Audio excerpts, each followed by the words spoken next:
Robo mom.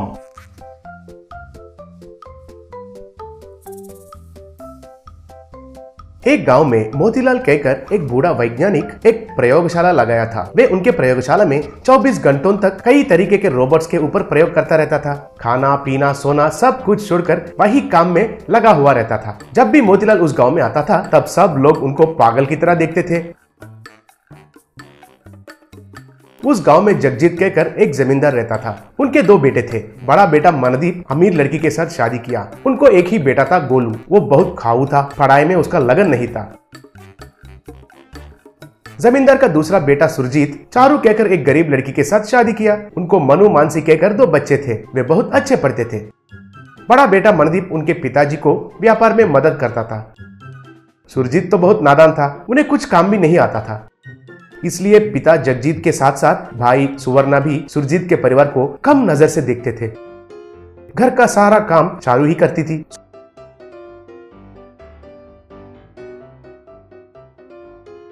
सुवर्णा तो हमेशा TV देखती रहती थी। चारू सुबह 5 बजे घर का काम शुरू करती थी और रात 10 बजे तक भी उनका काम पूरी नहीं होती थी।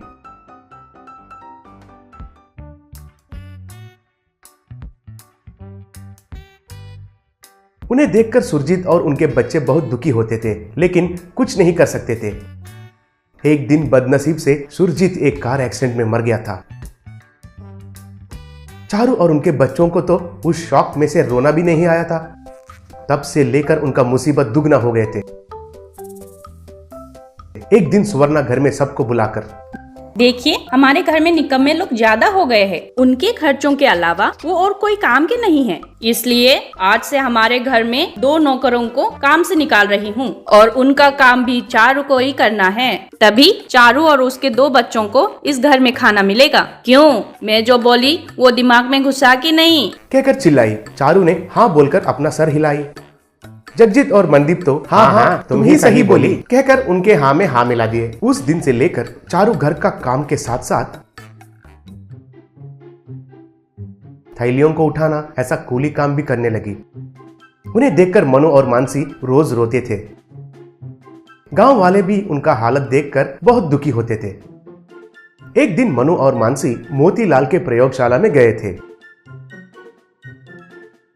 तब मोतीलाल उनको देखकर, कौन हो तुम लोग? मैं पागल हूँ कहकर तुमको मालूम नहीं है क्या? चले जाओ इधर से कहकर चिल्लाया।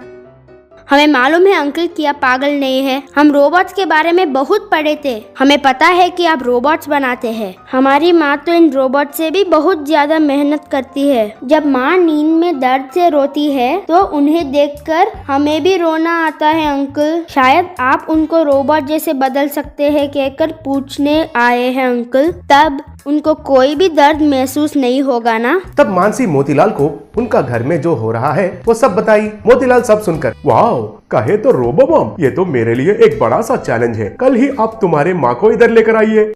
अगले दिन मनु और मानसी चारू को लैब में लेकर आए।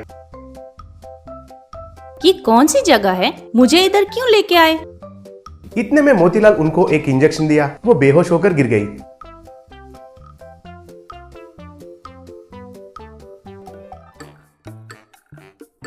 चारू 2 दिन के बाद आंखें खोली। उनका बदन को देखकर हैरान हो गई। वो एक रोबो जैसे बदल गई थी। तब चारू बच्चों से, ये आपने मुझे क्या बना दिया? ये सब हमारी भलाई के लिए है माँ, तुम चिंता मत करो। तब मोतीलाल उस रोबो मॉम के ऊपर एक स्विच को दबाया। तब चारू रोबो जैसे, बच्चे चलिए घर चलेंगे। चारू रोबो बच्चों को लेकर घर गई। चारू को देखकर सुवर्णा, जगजीत और मणिदीप हैरान हो गए थे। तुम्हारी माँ को क्या हो गया रे? कहकर चिल्लाई। कुछ नहीं हुआ है। अब जो काम बोलती है वो काम करने के लिए मेरी माँ एक रोबोट जैसी बदल गई है, बस। क्या रोबो बन गई है? ऐसा है तो और भी काम करा सकती हूँ। जी हाँ, आपको जितना काम कराना है कराओ। तब सुवर्णा बहुत खुश हो गई थी। तब चारू रोबो बिजली की रफ्तार के जैसे तेजी से घर का सफाई किया और खाना पकाई और धाने का तैलों को आसानी से उठा लिया। रात होने के बाद मानसी रोबो का स्विच ऑफ किया। मनु उनका रोबो सूट को निकाल दिया। चारू बहुत सुकून से सो गई थी। सुबह में मनु फिर से चारू को रोबो सूट पहनाया। मानसी स्विच ऑन किया। मुझे मोतीलाल जी से कुछ इंस्ट्रक्शंस आए हैं। मैं इस घर वालों को डिसिप्लिन सिखाने वाली हूँ। थैंक यू मोतीलाल जी। तब चारू रोबोट टीवी देख रही सुवर्णा के पास गई और सुवर्णा से, अब तक जो देखा बस है, जाकर खाना पकाओ। क्या मुझे जाकर खाना पकाना है? क्या बक रही हो? जाओ जाओ, मुझे टीवी देखना है। तब चारू रोबो उनके हाथ से सुवर्णा को पकड़ लिया। तब सुवर्णा को बड़ा सा करंट शॉक लगा। तब सुवर्णा चिल्लाते हुए, अरे ओ रोबो, मुझे छोड़ दो, मैं जाकर खाना पकाती हूँ, मुझे छोड़ दो प्लीज कहकर चिल्लाई। तब चारू रोबो उनको छोड़ दिया। सुवर्णा तुरंत भागकर खाना पकाई। बाद में बर्तन भी मांजी। वो देखकर डर के मारे गोलू पढ़ना शुरू किया। तब चारू रोबो जगजीत और मनदीप के पास जाकर, मुझे और मेरे बच्चों को इस संपत्ति में समांतर हिस्सा मिलेगा, तुरंत हमें लिख कर दीजिए। है ये तुम क्या बक रही हो? रोबो का कपड़े पहनकर हमें डराए तो हम डर जाएंगे, समझी क्या? तब चारू रोबो उन दोनों को उनके दोनों हाथ से उनके गले पकड़कर हवा में उठाई। अरे हमें छोड़ दो, हमें छोड़ दो, तुम्हारा हिस्सा तुमको दे देंगे कहकर चिल्लाया। तब चारू रोबो उन दोनों को नीचे उतारी। तब दोनों तुरंत जायदाद के कागजात पर हस्ताक्षर किए। कुछ दिनों के बाद चारू और बच्चे मिलकर अच्छे से घर बनाए। मोतीलाल को घर बुलाकर धन्यवाद भी बोले। मोतीलाल का लैब में जाकर उनको धन्यवाद कहे थे। अब तक मुझे मेरा रोबोस को, इस देश को और इस जनता को कैसे उपयोग करना था समझ में नहीं आया। आपकी वजह से मैं एक रोबो मॉम को तैयार किया। अब मुझे नोबेल प्राइज मिलना निश्चित है, इसलिए मुझे ही आप लोगों को धन्यवाद कहना पड़ेगा कहकर उनको प्रणाम किया। उस दिन से लेकर मोतीलाल को उस गाँव के लोग बहुत इज्जत देने लगे। उस गाँव की औरत तो उनको भी रोबोस जैसा बदलने के लिए उनके लैब के सामने क्यू में खड़े हो गए थे। 4 व्हील हेलीकॉप्टर। राजपुर नाम के गांव में विक्रम सेठ नाम का धनवान अपने घर के बाहर एक हेलीकॉप्टर रखता था।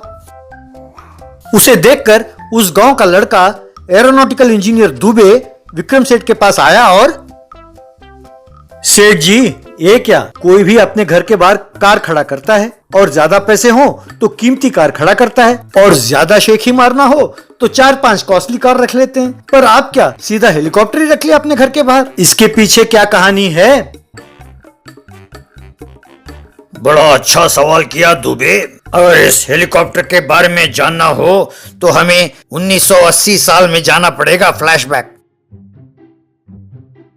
अब 1980 में जाने के लिए मेरे पास टाइम मशीन नहीं है सेठ जी। फ्यूचर में कोई टाइम मशीन बन जाए और तब तक अगर आप जिंदा हो तब मैं आपको उस 1980 साल में वापस ले जाऊंगा।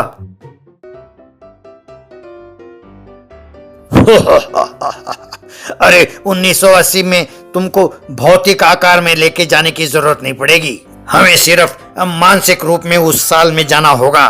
तब मेरी उम्र एक 5-6 साल होगा। मेरे दादाजी पराक्रम सेठ ने इंग्लैंड में इस हेलीकॉप्टर को बनते हुए देखा, उन्हें ये बहुत अच्छा लगा तो उसे यहाँ लेके आ गए। अरे वाह, तभी आपने हेलीकॉप्टर खरीद लिया, तो तभी आप बहुत बड़े धनवान थे।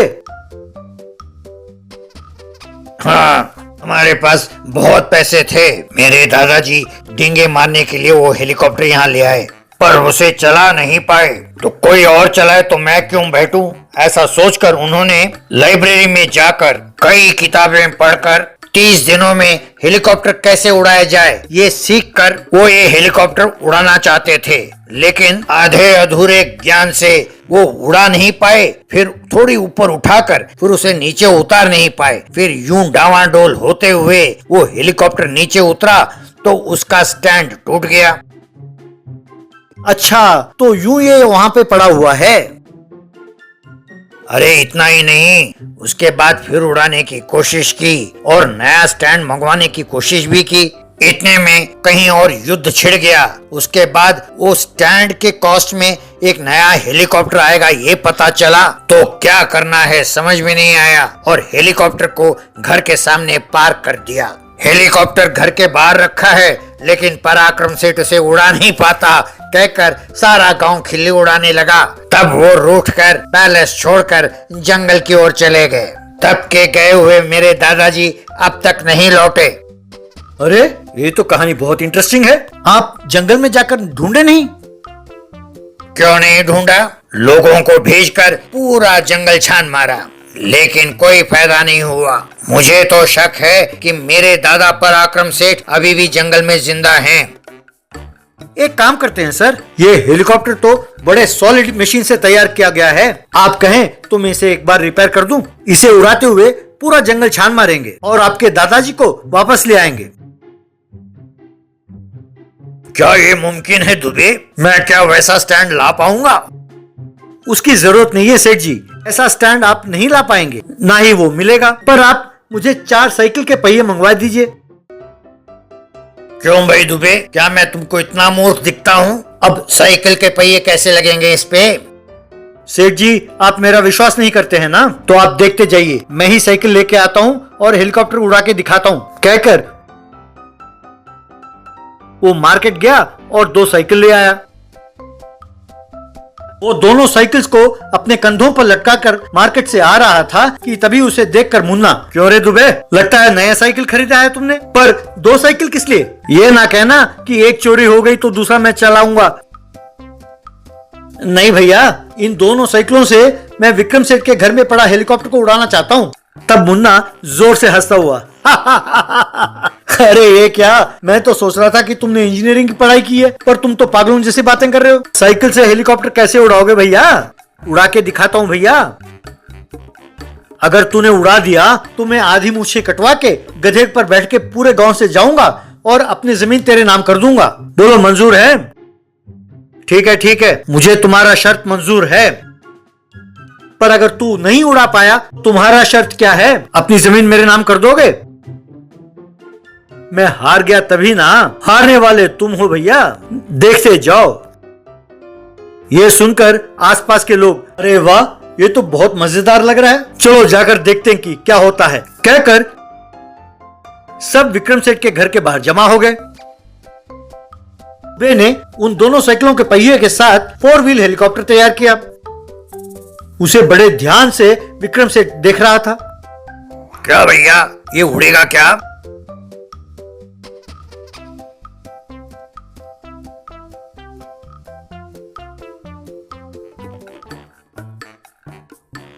तब दुबे हेलीकॉप्टर में बैठकर, आइए सेठ जी बैठिए, आपको उड़ा के दिखाता हूँ। ना बाबा ना, अरे देखने से तो बहुत पुराना हेलीकॉप्टर दिखता है, वो कहीं गिर गया तो तुम्हारे साथ साथ मैं भी मरूंगा। अब इस उम्र में मुझे क्या पड़ी है भैया ऐसे रिस्क लेने की, तुम उड़ाओ, मैं देखता हूँ। दुबे ने हेलीकॉप्टर को हवा में उड़ाया। बस गांव के लोग ताली बजाने लगे। उसे यूं उड़ाते हुए जंगल के ऊपर मंडराने लगा। दुबे एक माइक पकड़कर, पराक्रम सेठ, अपने गांव में पहले बार हेलीकॉप्टर लाने वाले, देखते जाइए, ये आपका हेलीकॉप्टर हवा में उड़ रहा है, आइए बाहर आइए, देखकर आनंदित हो जाइए। तब बड़े लंबी दाढ़ी के साथ एक बूढ़ा पराक्रम सेठ जंगल के एक गुफा से बाहर निकला। ते हुए हेलीकॉप्टर को देखकर नीचे से हाथ हिलाया। बस दुबे हेलीकॉप्टर को नीचे उतारा, उसमें बूढ़े पराक्रम सेठ को बिठाया, फिर उसे लेकर गांव लौटा।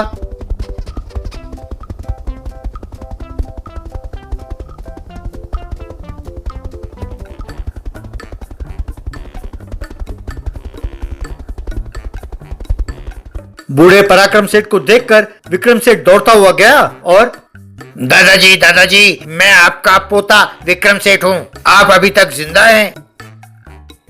बेटा, मैं तो अभी जिंदा हूँ। ये लड़का कौन है? जो भी हो, इसने मेरा हेलीकॉप्टर उड़ाया, यही मेरा वारिस है। ये पैलेस और मेरा सारा जायदाद इसी के नाम करने वाला हूँ। ना दादाजी, उसकी जरूरत नहीं है। अब नए विलन्स क्रिएट मत करिए, आप अपना जायदाद अपने पोते को ही दीजिए। अगर आप चाहें तो जब तब अपने हेलीकॉप्टर में चक्कर मारा करेंगे। फिर मुन्ना की ओर देखकर, क्यों मुन्ना, आधा मुझे कब काटने वाले हो? कल ही निकाल दूंगा यार, मेरा जमीन भी तेरे नाम कर देता हूँ। नहीं भैया, अपने जायदाद अपने पास ही रखो, यूं फालतू के शर्त मत लगाया करो, कहकर चला गया। और जब भी जी करता था उस हेलीकॉप्टर में बूढ़े के साथ चक्कर लगाता रहता था।